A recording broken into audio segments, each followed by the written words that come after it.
2025 रोजी सभागृहाच्या पटलावर ठेवण्यात आलेल्या जोडपत्रातील स्वीकृत लक्षवेधी सूचनांनी निवेदने अप्राप्त असल्याबाबतचा मुद्दा सभागृहात उपस्थित केला होता।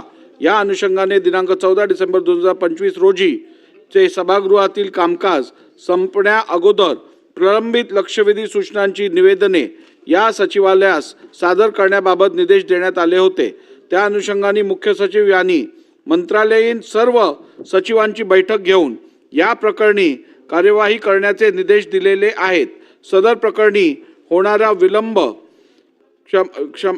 क्षमापित करण्यात यावा, तसेच दिनांक 15 जानेवारी 2025 पर्यंत प्रलंबित निवेदनांचे सादर करण्यास मुदत वाढ करण्यात यावी अशी विनंती मुख्य सचिव यांनी केली आहे। त्यांची ही विनंती मान्य करण्यात हरकत नाही, परंतु भविष्यात याची पुनरावृत्ती होणार नाही याची देखील दखल घेण्यात यावी। 2026 जानेवारी 2026 25 लिहिलंय।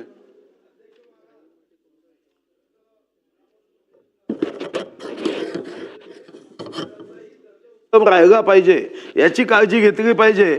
जसं सदस्यांची नीतिमत्ता उच्च दर्जाची पाहिजे, तशीच आपल्याही लोकशाहीची जी कामाची पद्धत आहे ती दर्जेदार राहावी। आणि तुमचा मनापासून धन्यवाद। धन्यवाद। आजच्या दिवसाच्या कामकाजाच्या क्रमात दर्शवलेल्या सर्व अर्धा तास चर्चांच्या सूचना पुढील अधिवेशनात घेण्यात येतील। त्याची छापील उत्तरं मिळतील।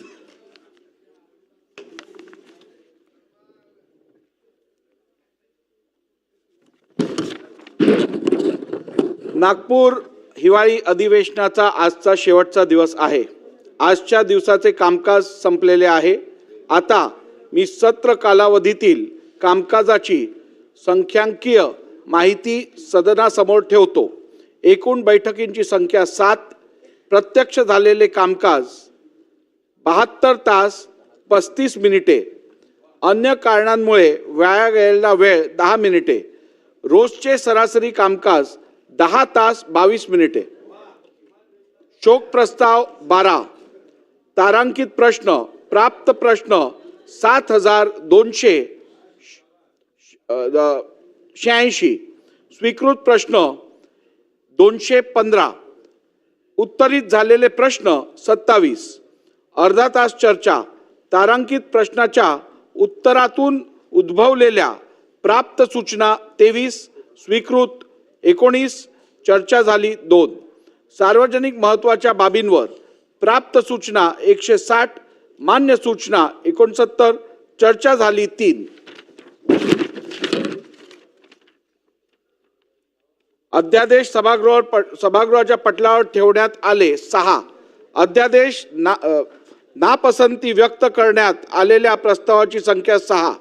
शासकीय विधेयके विधानसभा पुरस्तापित 18, संमत 16, विधान परिषद संमत 4, अशासकीय विधेयके प्राप्त सूचना 21, मान्य 8, पुरस्तापित 8, लक्षवेधी सूचना एकूण प्राप्त सूचना 1867, स्वीकृत सूचना 299, चर्चा झालेली सूचना 70, नियम 97 अन्वयच्या सूचना प्राप्त सूचना 27, मान्य निरंक, चर्चा झाली निरंक, नियम 293 अन्वय प्रस्ताव प्राप्त सूचना 2, मान्य 2, चर्चा झाली 2, अशासकीय ठराव प्राप्त सूचना 220, मान्य 262, चर्चा झाली निरंक, अंतिम आठवडा प्रस्तावावर चर्चा झाली।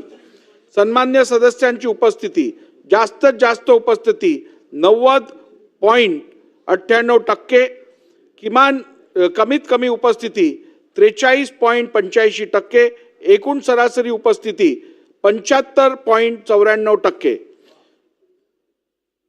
बंकिमचंद्र चट्टोपाध्याय लिखित वंदे मातरम या गीतास दिनांक 7 नोव्हेंबर 2025 रोजी 150 वर्ष पूर्ण झाली। या ऐतिहासिक पर्वानिमित्त सभागृहामध्ये वंदे मातरम या संपूर्ण गीताचे समूह गायन करण्यात आले। सभागृहाचे कामकाज सुरळीतपणे पार पडण्यासाठी आपण सर्वांनी मला सहकार्य केले त्याबद्दल मी सर्वांचे मनापासून आभार मानतो.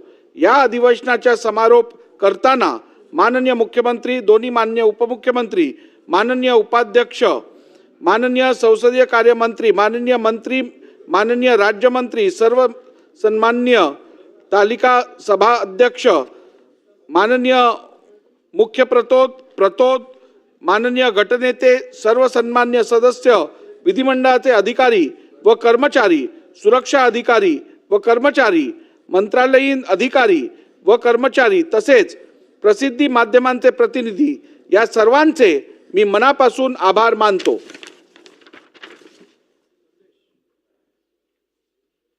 विधानसभेच्या पुढील अधिवेशनासंबंधी घोषणा. मी खालील घोषणा करतो. राज्यपालांना अशी शिफारस करण्याचे ठरले आहे की महाराष्ट्र विधानसभेचे पुढील अधिवेशन सोमवार दिनांक 23 फेब्रुवारी 2026 रोजी विधान भवन मुंबई येथे घेण्यात यावे. विधानसभेचे अधिवेशन संस्थगित करण्याबाबत घोषणा. सभागृहासमोरील कामकाज आता संपले आहे. राज्यपालांकडून पुढील प्रमाणे संदेश आला आहे.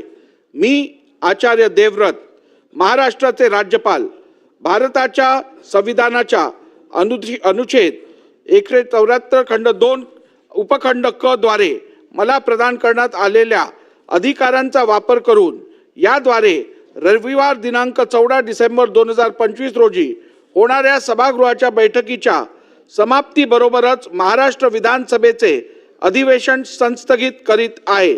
यानुसार विधानसभेचे अधिवेशन आता संस्थगित झाल्याचे मी जाहीर करतो. राष्ट्रगीत.